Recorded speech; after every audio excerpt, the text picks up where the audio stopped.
Mexicans in the Southwest and beyond were often victims of mob violence or lynchings. For a long time, Mexican lynchings were rarely written about. But that's changed in part through the efforts of people like Bill Kerrigan. Kerrigan is a professor of history at Rowan University in New Jersey, and he's the co-author of the book Forgotten Dead: Mob Violence Against Mexicans in the United States. And he joins us today on Latino USA to talk about this history. So, Bill, how do Mexicans figure into the history of lynching in the United States? Even though I grew up in Texas, in central Texas, I didn't know anything about the lynching of Mexicans growing up. I didn't know that much about lynching in general, but what I did know was, of course, about the lynching of African Americans or maybe some white cattle thieves. I discovered, only after I became an academic, that in fact Mexicans had been lynched in great numbers. There are multiple reasons why I think these victims are forgotten. One of them is that the primary collectors of lynching statistics and the individuals who kind of made lynching into a national news story in the early 20th century, they divided the victims into just two categories, black and white. People who read these published data, they didn't know that the white category, if you actually go back and look at who were these so-called white victims, they included Native Americans, persons of Chinese descent, and of course Mexicans.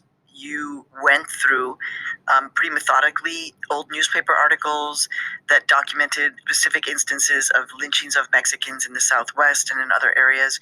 Did you begin to see some patterns as you went through all of these clippings? Three kind of high water marks for lynching of Mexicans were in the 1850s, before the Civil War, during the California Gold Rush.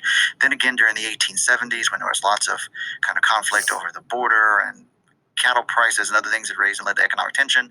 And then in the decade of the Mexican Revolution from 1910 to 1920, there probably were thousands of Mexicans who were executed summarily and not 547, but that's what we have in our database.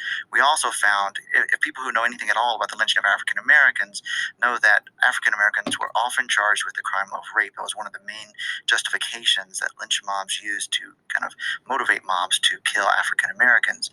By contrast, Mexicans were much more likely than blacks to be charged with theft or property crimes. So, in terms of the lynching of Mexicans, there's also the whole issue of land. Economic tension and conflict between Anglos and Mexicans was a big factor that cuts across time period and motivates lynch mobs.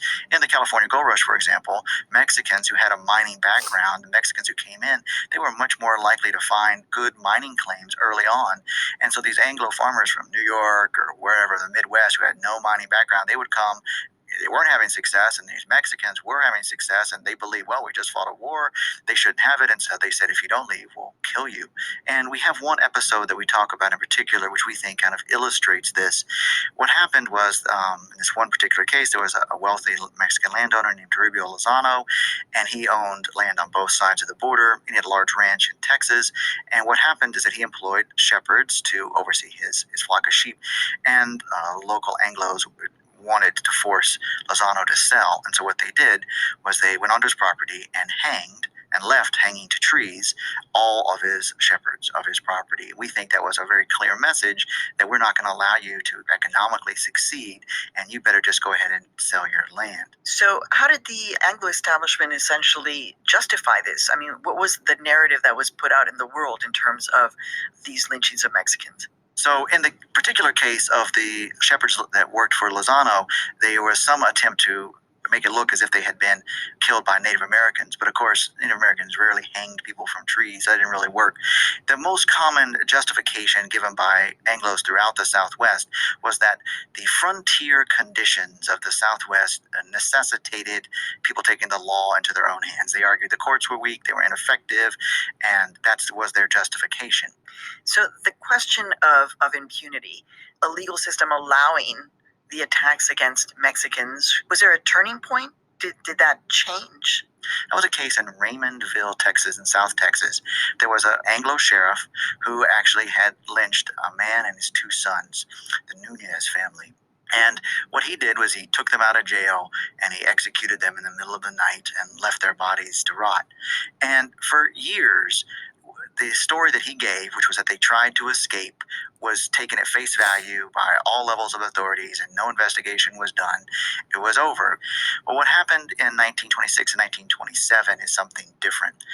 By the 1920s, the United States cared about its international reputation greatly, and the lynching of foreign nationals on U.S. soil was an embarrassment to the United States. And so they were interested in cooperating in a way that they hadn't before with the Mexican government. The U.S. government and the Mexican government combined together to investigate and prosecute this sheriff, whose name was Raymond Teller. Sheriffs in other localities in Texas knew that the game had now changed. The impunity, the freedom they had before no longer existed. And if they killed a Mexican in their care, they could expect the federal government to investigate. It's not that violence against Mexicans ended, of course, it continued, but it now had to take a different kind of form. It couldn't be the same kind of public execution of Mexicans. It had to be secret, cover of night. It was a transformative moment, and we believe is a major turning point. How is this history of lynching and extra-legal state violence towards Mexicans, how is it playing out today? Especially for communities along the border, they have memories, they have relatives, grandparent, a cousin, somebody in their family history who was lynched.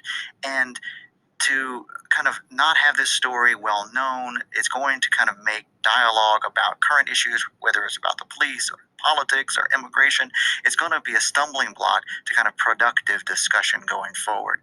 We know that economic issues are still important. We know that there's still nativism and racism that's an powerful player. And so we do want this history to be known by everyone.